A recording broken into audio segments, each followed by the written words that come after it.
Welcome back to another edition of Game Time. He is Andre Savage, host of Game Savvy Late Night after Saturday Night Live. You can catch him here and on the Friday Night Frenzy. I'm Eric Haubert, episode 2 of the season. Andre, definitely fired up, right? I would say. Okay. That's a good way to get him fired up. Here we go. We're going to start point number 1. Over at Whitmer High School, the basketball team wins against Southview last week. A lot of the guys come over from football. They only had 2 practices as a team. They get the big win. How do you explain that? Well, Eric, it's quite simply this. You talk about chemistry. You hear that word tossed around quite a bit. The translation for that, trust. Regardless of the sport, football, basketball, you know guys, you know what their capabilities are. Regardless, again, of the sport, moderate ability will allow the other things to come into place as the team develops. They know each other, they got busy. You know, football field, basketball court, same thing. Good talent, too. Speaking of good talent, that helps. Point number 2, oh boy.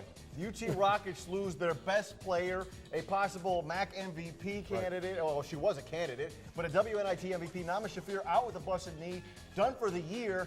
But the Rockets come back and win 2 in a row. How is that possible? Well, it's quite simply this.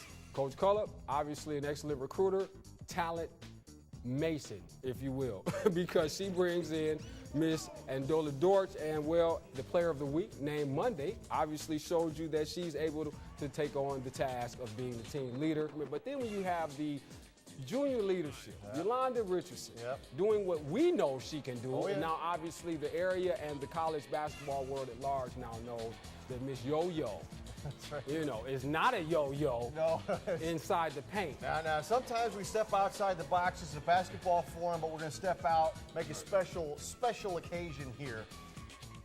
Point number 3, Rogers alum Fred Davis, Washington Redskins tight end, suspended for the rest of the year after reportedly failing multiple drug tests and reportedly for marijuana. Is this an NFL problem or is this a Fred Davis problem? Eric, you make this tough. Obviously, I want to generalize it. Obviously, I want to show favorable treatment to my man Fred Davis, Glass City alum and native. But this is plain stupidity.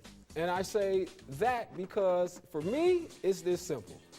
When they hand out $70,000 checks and they say there could be random drug screens. Now, I'm not here to condemn anybody for doing what they do in their recreational time. But like I said, $70,000 checks, random drug screens. Guess what I'm not doing, Eric? Guess what I'm not going to do? Now, here's the thing. When you find yourself back on the field catching passes after the first time they catch you, I'm thinking humility and praise to a higher power have to come into play. Beyond that, second and third time, I have only this to say. That would be nothing. I just don't know how we get to a third time. And on that, we just say no. He is Andre Savage, host of Game Savvy Late Night. You catch him right here on Game Time and on the Friday Night Frenzy.